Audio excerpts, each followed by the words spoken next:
안녕하세요. 반갑습니다. 스마트한 사장은 상속을 준비한다. 김연주 세무사입니다. 자, 이번 시간에는요. 남에게 맡겼던 명의신탁 주식 찾아오기입니다. 이 명의신탁 주식이 왜 발생했을까요? 이 명의신탁 주식이란 실질은 자신의 소유이지만요. 타인의 이름을 빌려서 취득한 주식을 말하는 것입니다. 이 명의신탁 주식이 발생할 수밖에 없었던 상법상의 역사가 있습니다. 그것이 바로 이 상법상 법인 설립을 할 때 최소한의 그 발기인 수를 충족을 했었어야 합니다. 1996년 9월 30일까지는 7인 이상이었고요. 2001년 7월 23일까지는 3인 이상이었습니다.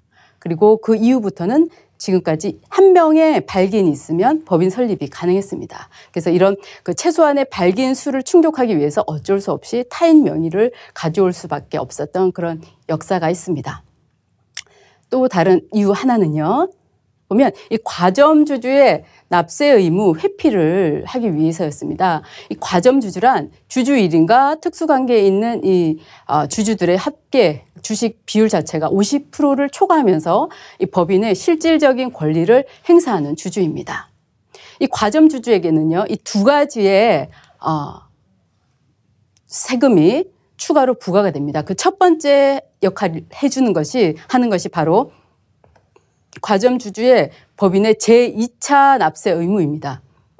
법인이 부담해야 될 세금이 체납되었다면 법인을 실질적으로 움직였던 그 과점주주에게 법인세를 부담시키는 것이죠. 그리고 두 번째가 이 과점주주가 취득세의 대상이 되는 자산을 취득한 것으로 간주하는 그 납세 의무가 있습니다. 그래서 법인이 부동산, 차량, 골프 회원권 이런 것들을 취득하는 경우에 과점주주가 취득한 것으로 보아 이 취득세가 부과되기 때문에 주주들이 이것을 회피하기 위해서 남의 명의를 빌려왔던 그런 이유가 있습니다. 자, 세법에서는 이 명의신탁 주식은 명의자에게 증여한 것으로 본다. 이런 규정을 두고 있는데요. 이것을 바로 명의신탁 증여의제라고 하는 것입니다. 권리 행사에 등기가 필요한 이 재산의 실제 소유자와 명의자가 다른 경우에는요, 그 명의자로 등기를 한 날 그 재산을 실제 소유자가 명의자에게 증여한 것으로 보겠다, 이런 규정입니다. 이 규정은 실질 과세 원칙하고는 맞지가 않죠. 하지만 명의신탁을 이용해서 조세 회피를 막겠다는 그런 뜻이 깔려 있습니다. 그래서 명의신탁 재산을 증여한 것으로 보아 증여세를 부과하는 것이 명의신탁 증여의제입니다. 자, 이때는 조세 회피 목적으로 또 추정을 하고 있는데요. 타인 명의로 등기를 하거나 실제 소유자로 명의 개설하지 아니한 경우에는 조세 회피 목적이 있는 것으로 추정하게 됩니다. 조세 회피 목적 여부는요, 이 명의신탁을 당시로 판단되면서 이 명의신탁자와 수탁자가 적극적으로 조세 회피 목적이 없음을 또 입증을 해야 되는 그런 상황이 있습니다. 자, 결론적으로 보면 이 명의신탁에 대한 증여의제, 과세 요건은 다음과 같습니다. 등기, 등록, 명의개설 등이 필요한 자산이고요. 조세 회피의 목적이 있어야 된다는 것이죠. 그리고 실제 소유자와 명의자가 상이하다는 것입니다. 그리고 당사자 간의 합의가 이루어진 경우에 이것을 과세 요건으로 보아 명의신탁 증여의제를 하고 있는 것입니다. 그러면 이 명의신탁 증여의제 증여세 납세 의무자는 누가 될까요?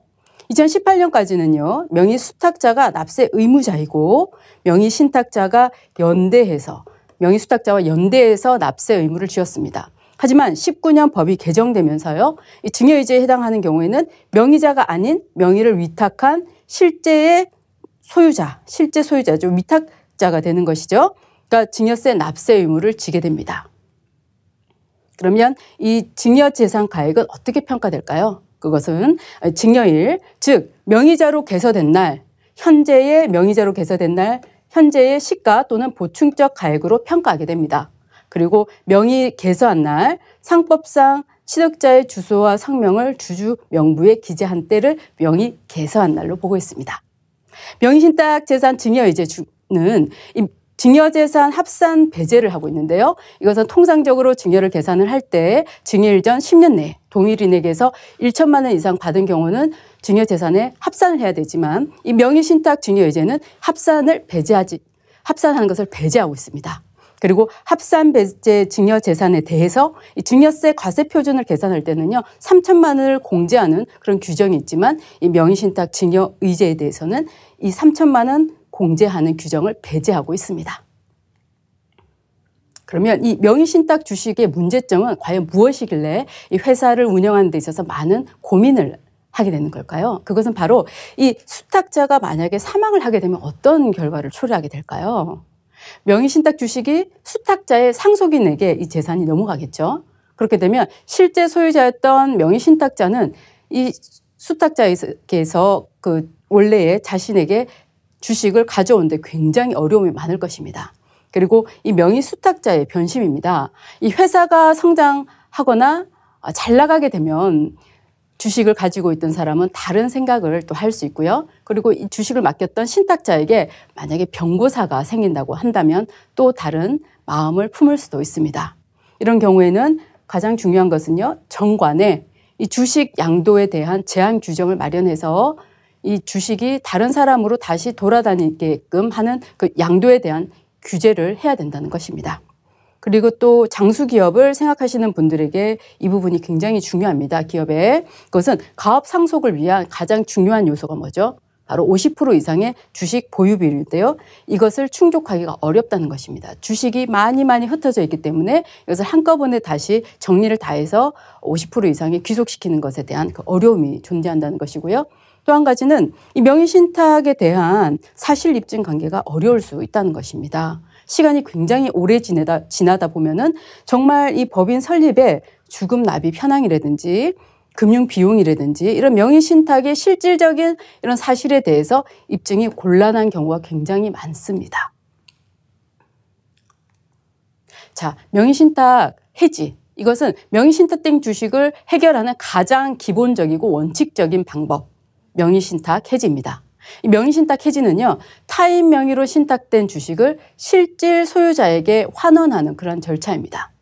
당사자 간의 해지의 의사 표시로 해지가 되고요.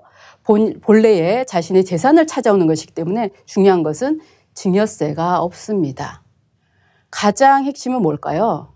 이 주식의 신탁관계를 객관적인 증빙 자료에 의해서 사실 입증을 할 수 있는가, 이것이 가장 중요합니다.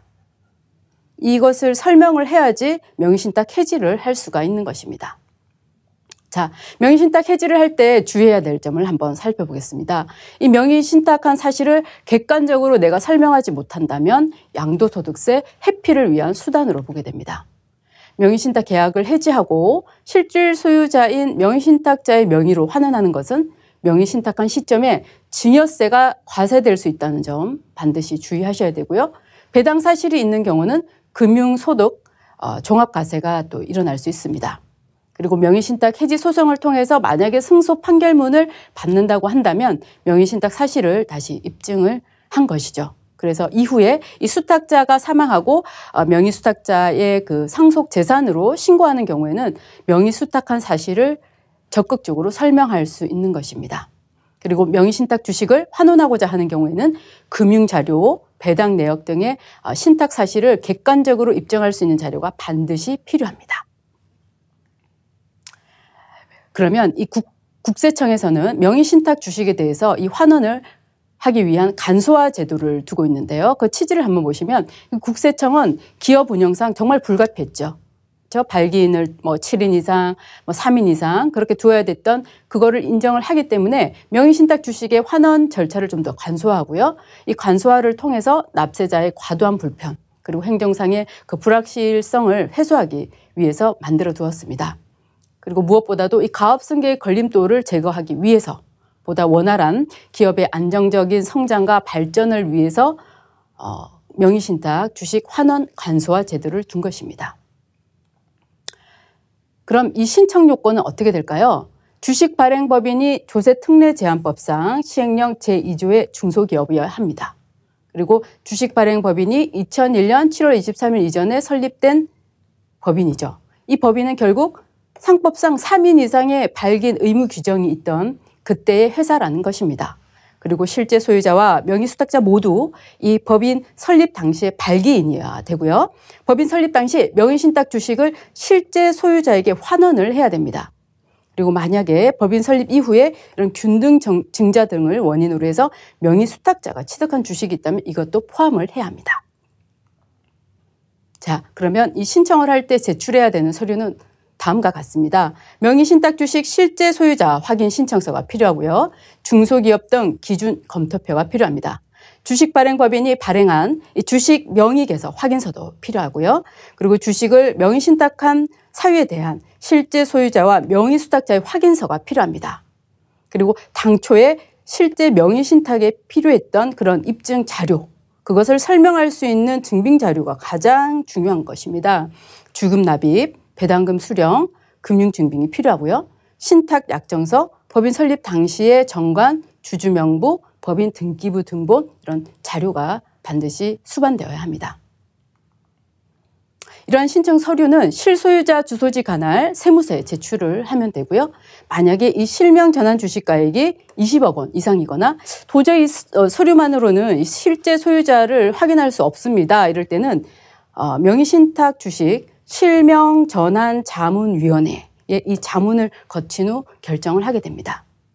이 명의신탁 주식 환원 간소화 제도의 가장 중요한 점은 무엇일까요? 그것은 이 명의신탁 주식은 실소유자 환원 후에 신청하는 제도입니다. 만약에 이 명의신탁 사실을 인정받지 못하게 된다면 환원 시점을 기준으로 증여세가 부과될 수 있음을 반드시 인지하고 계셔야 합니다. 자, 이에 반해서 이런 명의신탁 주식, 차명 주식을 탈법적으로 이용하는 그런 조세 행위를 차단하기 위해서 국세청은 아주 강력한 시스템을 마련하였습니다. 그것이 바로 차명 주식 통합 시스템입니다. 이 차명 주식 통합 시스템은요, 편법 증여나 고액 탈세, 주가 조작, 조세 회피 등의 경제 질서를 교란하는 행위에 대해서 아주 엄정하게 대처를 하고 있습니다. 2016년부터 NTIS 정보 분석 시스템을 기반으로 차명 주식에 대한 통합 분석 시스템을 마련했고요. 차명 주식을 통한 각종 탈세 행위를 적발하고요. 세부담 없는 이런 대물림을 방지하겠다는 그러한 뜻입니다.